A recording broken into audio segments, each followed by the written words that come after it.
See pole mingi lust ja lillepidu. Sellest läbi tulemiseks peab olema väga vaimselt tugev inimene. Milline on tegelikult elu Ohio naistevanglas, kus süüdi mõistetud 2-kordne mõrvar Mackenzie Sherilla peab veetma vähemalt järgmised 10 aastat oma elust, võib-olla isegi rohkem. Saame siseteavet endise kinnipeetava käest kõige kohta, alates reeglitest, mida Sherilla on väidetavalt rikkunud, kuni privileegideni, mida ta võib vanglas saada. Tere tulemast saatesse Sidebar, mida esitleb Law and Crime. Mina olen Jesse Weber. Kõigile meeldivad iseenda jõul edu saavutanud lood, kuid John Morgan ütleb, et päriselus see nii ei käi. Suurepärane John Morgan, head inimesed. Tema uues raamatus Life is Luck. Morgan & Morgan asutaja räägib ausalt sellest, kui suur roll on õnnel edus ning kuidas võimalusi ära tunda, kui need ilmuvad. Ja see seeme oli lihtsalt õnnelik juhus. Alates ajalehtede laialikandmisest lapsena kuni Ameerika suurima vigastusõigusbüroo rajamiseni jagab Morgan hetki, mis muutsid kõike. See on käsiraamat, kuidas läheneda elule, õnnele ja lõpuks edule. See ei ole järjekordne miljardäri mälestuste raamat, mis on täis läägeid nõuandeid. See on aus, otsekohene ja täis õppetunde, kuidas muuta nii hea kui halb õnn millekski suuremaks. Ma loodan, et inimesed loevad seda. Ma loodan, et inimesed hindavad seda. Osta Life is Luck kohe Amazonist aadressu forthepeople.com// või forthepeople.com/lifeisluck. Me oleme viimasel ajal palju rääkinud Mackenzie Sherillast. Ta on olnud uudistes pärast seda, kui Netflix avaldas avariidokumentaali, mis tõi taas tähelepanu ja huvi selle surmaga lõppenud õnnetuse vastu, mille põhjustamises Sherilla mõisteti süüdi tahtlikult. 2022 aasta juulis sõitis tollal 17-aastane tüdruk oma autoga vastu telliskivist hoonet Strongsvillis, Ohios, hävitades sõiduki ja tappes 2 kaasreisijat, oma poissõbra 20-aastase Dominic Russo ning nende sõbra 19-aastase Davian Flanagani. Sherilla jäi imekombel ellu ja ütles uurijatele, et ta pidi olema minestanud, sest tal puudub igasugune mälestus juhtunust. Kuni tänaseni ütleb ta, et ta ei tea, mis juhtus. Sündmuspaik jättis reageerinud politseinikud peaaegu sõnatuks. Radio, meil on vaja siia 2 inimest. Põhjamäe wifi on ühendatud.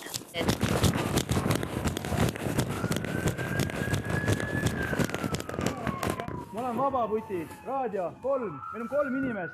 Raadio vaba okupatsioon. Keegi pole teadusel. Keegi ei hinga. Keegi ei hinga. Olgu, löö see aken sisse.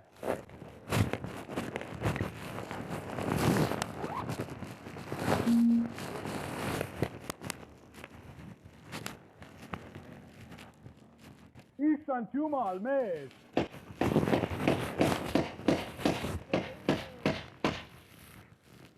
Kes kuuled minu häält? Kes siin sees on? Juht!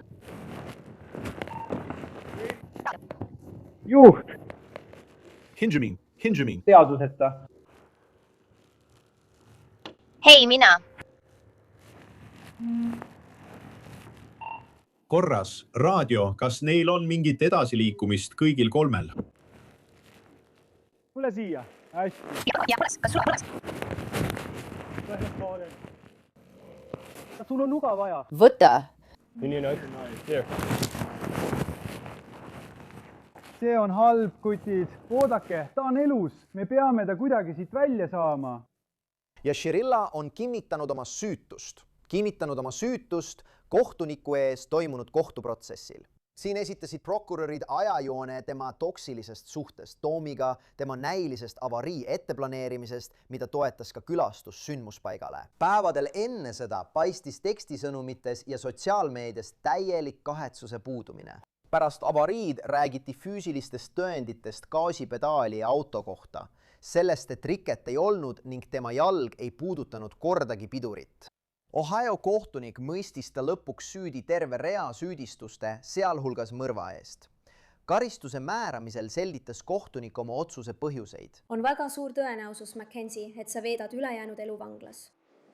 See ei ole minu otsustada. Seda otsustab tindimisi vabastamise komisjon ja see sõltub suuresti sinust endast. Ma mõistan, et siin ruumis tuntav valu paneb mind tahtma määrata kõige karmima karistuse. aga ma ei usu, et see oleks õige karistus, sest ma tõesti usun, et Mackenzie ei pääse 15 aasta pärast välja. Seega mõistetakse talle teise süüdistuse, Davion Flanagani mõrva eest, 15 aastast eluaegse vangistuseni. Talle mõistetakse esimese süüdistuse Dominic Russo mõrva eest 15 aastast eluaegse vangistuseni, mida kantakse samaaegselt teiste karistustega, arvestades juba kantud vanglaaega. Mis siis juhtus? Shirilla saadeti Ohio naiste parandusasutusse, Marysville'i Ohiosse. See vangla avati üle 100 aasta tagasi ja mahutab kuni 2000 kinnipeetavat. Ja just seal viibis Shirilla, kui ta andis oma esimese kaamera ees intervjuu Netflixi dokumentaalfilmi jaoks.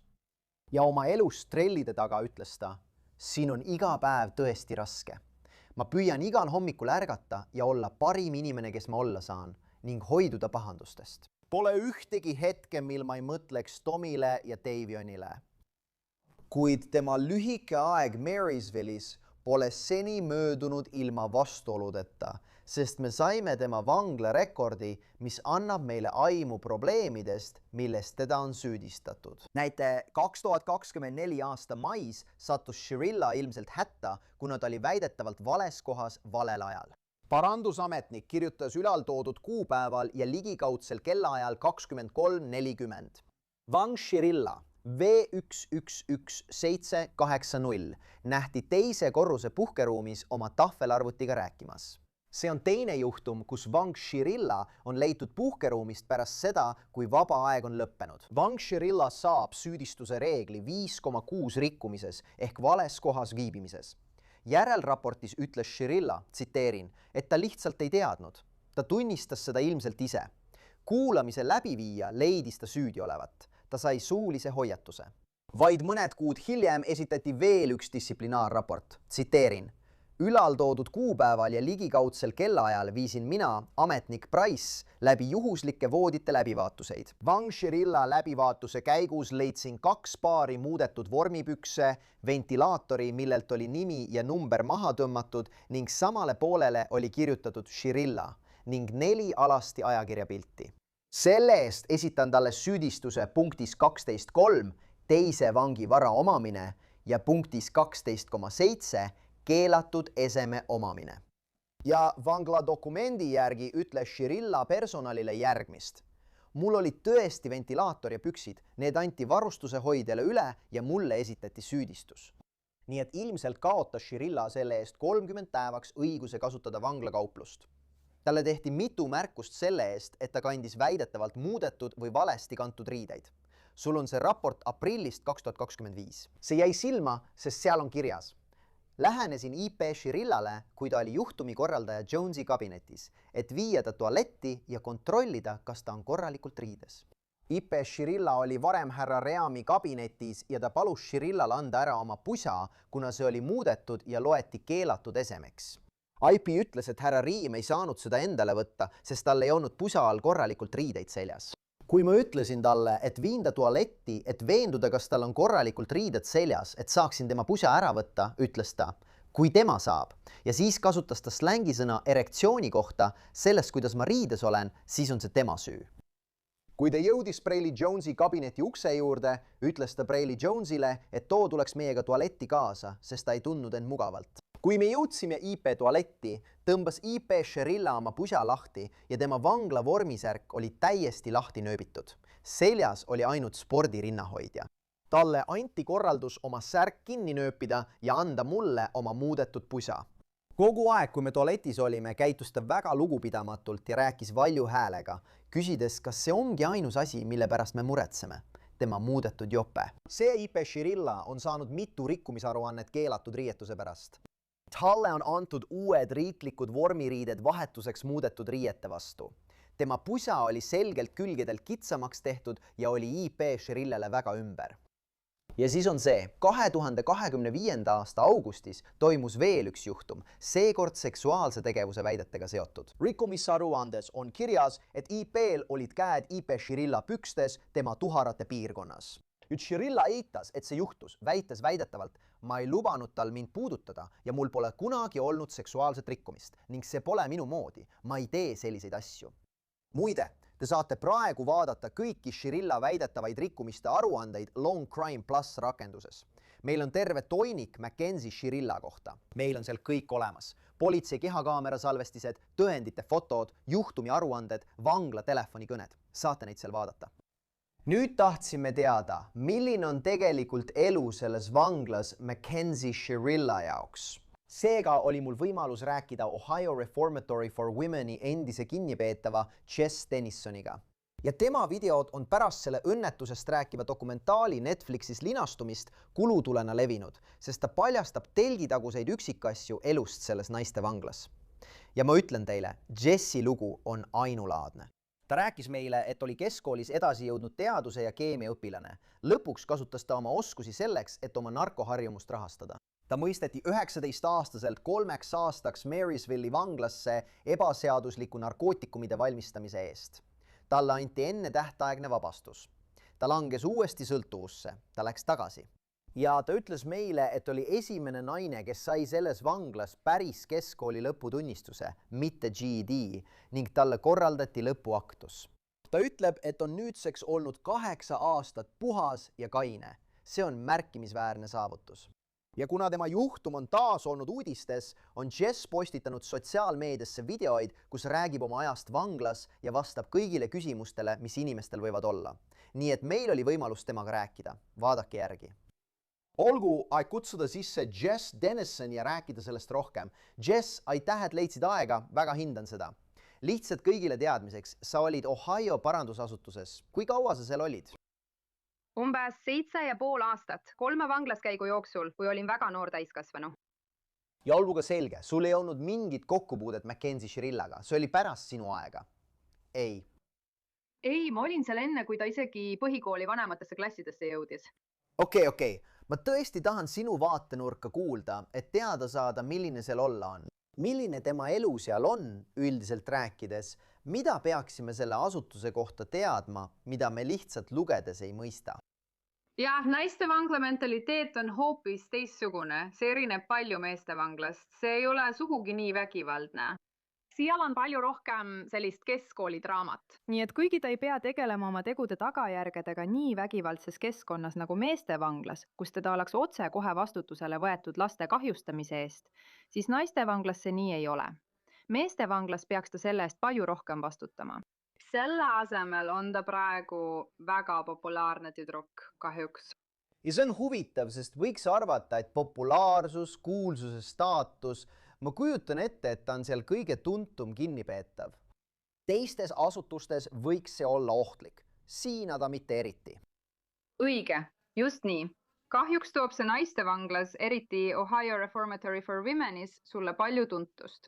Tema populaarsus on märkimisväärselt tõusnud, sest kõik siin asutuses helistavad koju oma perele ja nende pered annavad neile infot selle avariid käsitleva dokumentaali kohta. Nii et kõik tahavad teada, kes ta on, rääkida temaga ja saada öelda, ma olin temaga koos vanglas. Kas oli sinu jaoks imelik näha, et Ohio parandusasutuses filmiti dokumentaalfilmi? Ma mõtlen, kas oled varem midagi sellist näinud? Jah, mõned korrad küll. Paar korda tuli Kim Kardashian sinna ja töötas mõne tüdrukuga, et aidata neil parem vabaneda, nii et dokumentaalfilmid pole seal midagi imelikku. Aga mis on imelik on see, et nad filmivad kedagi ja jätavad selle inimese pärast dokumentaalfilmi lihtsalt üldvanglasse, et kõik saaksid temaga edasi suhelda. See on teistsugune.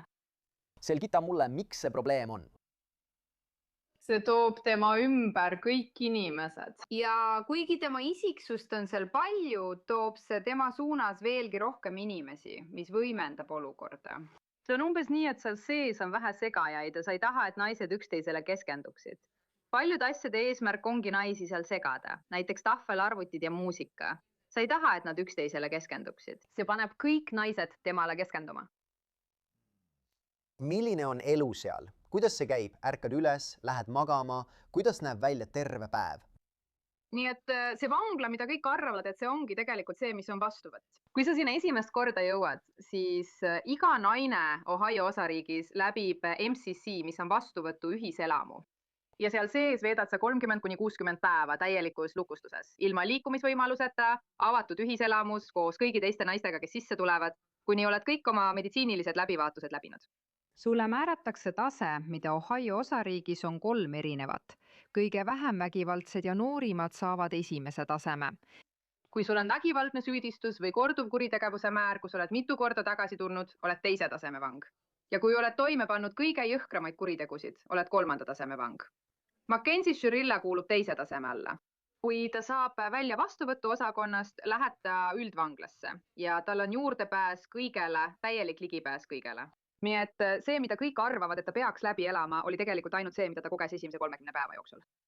Nüüd on tal täielik ligipääs 2 toidupakile aastas ja 1 esmatarbekaupade pakile aastas, mille puhul vangla annab talle ajakirju, kus ta saab nagu internetis ostelda. Ta saab riideid. Ta saab hankida dresse, juuksetriigijaid, fööne, lokitange, meiki. Ja enamik sellest on selleks, et naised tunneksid end seal sees natukenegi normaalsemalt. Aga te näete vanglaprogramme võrreldes tarbimisühiskonna mõjuga, mis jõuab eravanglate lepingutesse. Just need kastid ongi selle näide. Välised ettevõtted suruvad peale nii palju, kui vangla neil lubab seal sees müüa. Ja see on küll vaid väike hulk asju, aga kinnipeetava jaoks on see palju. Nii et tal on juurdepääs väga paljudele asjadele. Tead, tavaliselt võiks arvata, et kui ta saab häid asju, siis see võid talle kaela tuua pahandusi, eks. Sul on juurdepääs kõigele sellele. Sa saad raha, saad annetusi. Kas see pole nii? Ei ole nii, kahjuks ei ole. See hoopis tõstab tema populaarsust, sest seal põhineb sinu staatus sellel, mis sul on, mitte sellel, kes sa oled, mida sa tegid või kus sa pärit oled. Nii et seni, kuni sul on kõik need ilusad asjad, on sul ka sõbrad ümberringi. See lihtsalt tõstab tema populaarsust ja paneb inimesi veelgi rohkem tahtma temaga kohtuda. Aga iPadid? Jah, tahvelarvutid on lõbusad. Need on huvitavad. Ja jälle, see taandub sellele, et sa ei taha, et need naised keskenduksid üksteisele. On olemas isiklikud tahvelarvutid, mida saad tellida JPay kaudu, kus saad muusikat alla laadida, selle eest maksta ja isiklikult oma tahvelarvutisse alla laadida. See oli esimene asi, mille peale me FM/AM raadiolt üle läksime. Ja kui nad nägid, et see toimib, siis GTL, mis on Ohio vanglate telefonifirma, lõi oma tahvelarvuti, mida antakse kõigile kinnipeetavatele, sa ei pea seda ostma. Ja sa saad teha telefonikõnesid otse oma voodist. Sa saad saata 5 või 10 sekundilisi tekstisõnumeid, mida saad samuti oma voodist saata. Nii et nad on seda päris palju laiendanud. Kui sa selle saad, siis saad osta ka voogedastusteenuseid, kus saad vaadata filme või telesaateid, miljoneid laule nagu YouTube'is. See on tõesti hullumeelne. Kas ta peab tööl käima või võib ta lihtsalt istuda ja terve päeva filme vaadata? Iga vang peab tööl käima. Sa saad ise valida, millistes programmides osaleda ja millist tööd seal teha tahad. Kui sa sisse lähed, siis kõigile antakse alguses esimene töö, mis on tavaliselt CFS ehk sööklas töötamine. Ja see on kohutav. Sa töötad kõige halvema toidu juures, nõude pesus, 8–12 tundi päevas, täpselt nagu tavaline töö. Samal ajal võid saada ka õnneliku töö, nagu mina sain, Reclaimi, kus sa viid kord päevas 1 prügikasti prügipressi juurde ja see ongi kogu sinu töö. Aga kõik peavad töötama. Ma küsin sinult nii. Me rääkisime natuke enne. Sa lähed sinna tagasi Vilistas programmi raames. Kas on olukorda, kus sa võiksid Mackenzie Shirillaga rääkida, vestelda või talle nõu anda? Ainult siis, kui ta otsustab enda heaks programmi valida. Nagu ma ütlesin, iga kinnipeetaval on võimalus ise oma programmi ajakava koostada. Sa saad ise otsustada, kas tahad minna ülikooli, kas tahad liituda Tapestry programmiga, nagu mina tegin, mis on kogu Ohio osariigi kõrgeima taastumismääraga programm, 27%. Tal on sadu ja sadu programme, kuhu ta võiks minna. Kui ta oleks järgmise aasta vilistlaste päevaks Tapestry programmis, siis ma kindlasti saaksin minna ja teda juhendada, aga see on isiklik valik. Ta võib valida ka selle, et ei osale üheski programmis, veedab aega õues, magab terve päeva, jätab oma riiklikult määratud töö vahele ega tee midagi. See on tema valik. See kahjustaks teda tingimisi vabastuse puhul, eks? Kahjuks on ta juba ise endale tingimisi vabastuse puhul kahju teinud. Tingimisi vabastuse komisjon annab inimestele natuke enesekindlust, mis minu arvates teed neile pikas perspektiivis hoopis kahju. Kui mõnel kinnipeetaval on pikem aeg ees, siis nad elavad illusioonis, et edasikaebus aitab neil varem välja saada.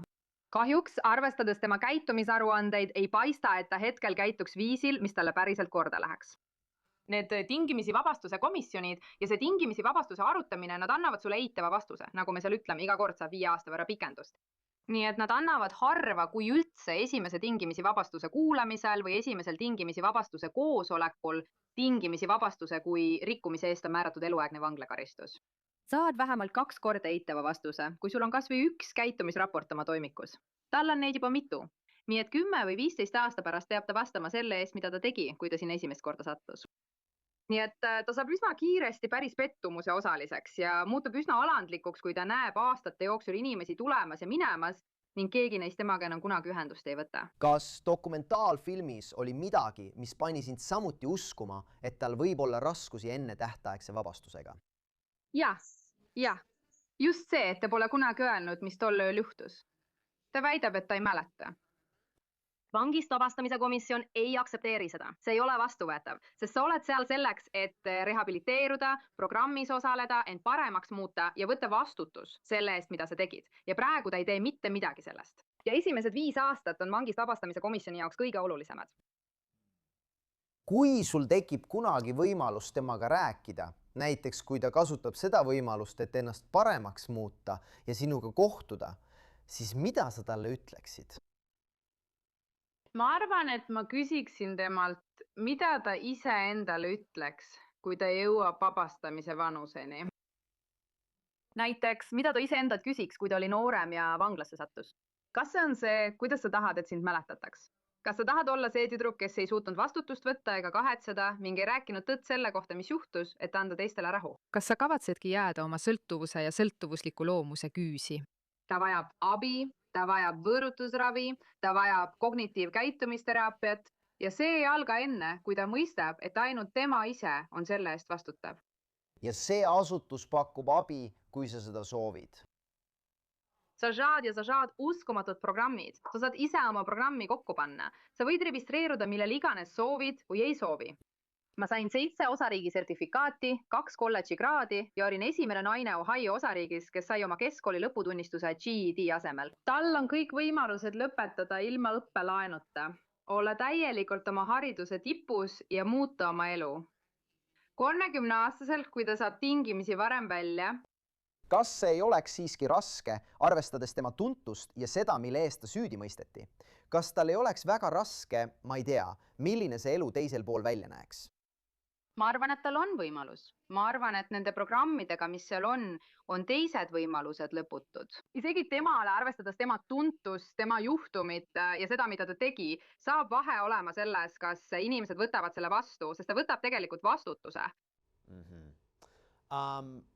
Kui sa seda vaatad ja mõtled tema juhtumile ning sellele, mida ta läbi elab ja kui palju tähelepanu sellele pööratakse, siis kui raske on seal elu? Ma mõtlen, me räägime mõnest eelisest, me räägime mõnest kasust, aga igapäevaselt, kui demoraliseeriv see on, kui masendav see on, kui raske on motiveeritud olla. Jällegi, me läheme tagasi selle juurde, milline seal sees olla on, mida me ei näe. Ja, vaimne piin on väga suur. Need asjad, mille üle sa arvad, et inimesed seal vaidlevad, ei ole need, mille üle nad tegelikult vaidlevad. Sa veedad selle enamiku ajast kuulates, et saada aimu, see on 300 naist avatud ühiselamus, lihtsalt 150 narivoodit visatud lattu. Ja neid on 8-10 kogu territooriumil. Nii et sa kuulad, kuidas naised karjuvad täiest kõrist, mitte millegi pärast. Sa tülitsed telefoni järjekorra pärast, sest inimesed hõikavad üle ühiselamu. Kes on järgmine, kui on loendusaeg? Sa ootad 300 inimesega järjekorras, et kasutada mikrolaineahju. Nii et sul võivad olla kõik need luksused. Sa saad põhimõtteliselt Walmartis poes käia ja sul võib olla terve toidukott voodi all, aga kui sa ei pääse selle ühe mikrolaineahju juurde, mida 300 naist tasutab, siis pole sellest mingit kasu. Nii et kõik need asjad, sul ei ole ikkagi vabadust. Sa võid küll uksest välja minna, kui tahad, aga nad ütlevad ikkagi, millal sa võid ja ei või duši all käia. Nad ütlevad, millal sa võid ja ei või üles tõusta ja magama minna. Ja see on selles mõttes alandav, see on kurnav. Ja kui sul ei ole mõtteviisi, et elada koos umbes 3000 kriminaalse naisega ja taluda sellega kaasnevat käitumist, siis sa ei jää seal ellu. Kas seal esineb vägivalla juhtumeid? On küll. On küll, olen mõnda näinud, aga tavaliselt on see millegi isikliku pärast. See ei ole kunagi põhimõtte küsimus, nagu meestel. See on tavaliselt isiklik. Ainus kord, kui ma seal tõsist vägivalda nägin, oli siis, kui keegi katkestas kellegi telefonikõne ja ta helistas koju perekondliku hädaolukorra pärast. sellised asjad panevadki naised tegelikult vägivaldseks muutuma. Jess, ma tahan sinu juurde tagasi tulla. Räägi mulle tööst, mida sa praegu teed ja sellest, kuidas sa inimesi aitad. Jah, ma kasutan oma lugu ja kainust ning jagan seda kogu aeg sotsiaalmeedias. See aitab väga paljusid inimesi. Me teeme koostööd mittetulundusühingutega mitmes erinevas osariigis, et aidata endisi vange või tänaval elavaid ja raskustes olevaid inimesi rehabilitatsiooni ning kainetele elamispindadele. Ja ma viin kogu selle motivatsiooni tagasi vanglasse Tapestry Alumni Days. Siis saame innustada kinnipeetavaid, näidates neile, et selle kõige teisel pool on midagi muud. Ja olenemata sellest, mida sa tegid või kus sa tuled, on alati võimalus tagasi tulla. Muide, sul on märkimisväärne sotsiaalmeedia jälgijaskond. See on tegelikult üks asi, mida me nägime. Videod, mida sa tegid sellest kohast ja ka Mackenzie Shirilla juhtumist. See on huvitav viis seda maailmale edastada. Jah, see on lõbus, see on kindlasti suurepärane võimalus. Ma arvan, et üks asi, mida ma tahan palju jagada ja mis mu jälgijatele väga-väga huvi pakub, et kuulda, see on palju võimalusi, mida nad saavad. Näiteks võimalus süüa tavalist toitu, nagu hoolduspakid, neid saab internetist osta ja kord nädalas kellelegi toitu saata. Ja need on gurmetoidud. See näeb välja, nagu oleks otse restoranist tulnud. Aga nende programmide teisel poolel on kinnipeetavad, kes õpivad tööstuslikus köögis restoranis süüa tegema, valmistades toite tellimuste kaupa. Nii et jah, mõned kinnipeetavad saavad juustuburgerit, kana ja vahvleid, mis ei tundu just eriti loogiline. Aga selle teisel poolel on keegi, kes õpib, kuidas olla tõeline tööstuslik kokk restoranitööstuses ja saab selle oskuse endaga kõikjale kaasa võtta. Sama kehtib juuksuri ja küünesalongide kohta. Mackenzie Shirilla saab minna juukseid lõikama, teha aja kinni ja maksta selle eest oma kantselei arvelt. Aga selle teisel poolel on kinnipeetav, kes õpib, kuidas juukseid teha, et minna tööle juuksuritööstusesse. Nii et see on kindlasti tasakaalustamise küsimus. Jah. Kuula, sa teed suurepärast tööd. Ma tõesti hindan, et sa tulid ja andsid meile natuke aimu, milline see asutus on ja mida Mackenzie Shirilla võib läbi elada. Ja tead, jätka samas vaimus, sa teed tõesti väga olulist tööd. Aga Jess Tennyson, aitäh, et tulid siia Sidebaari. Muidugi, aitäh, et mind kutsusid. Ja see ongi kõik, mis meil praegu Sidebaaris teile pakkuda on. Suur tänu, et meiega liitusite ja nagu alati, palun tellige meid YouTube'is, Apple Podcastis, Spotify's või kus iganes te oma podcast'e kuulate. Samuti saate meid vaadata NBC Peacockis. Kui soovite mind jälgida, siis tehke seda X'is ja Instagramis või vaadake minu News Nationi saadet Jesse Weber Live esmaspäevast reedeni kell 23.00 ida aja järgi. Näeme järgmine kord, kõigile head!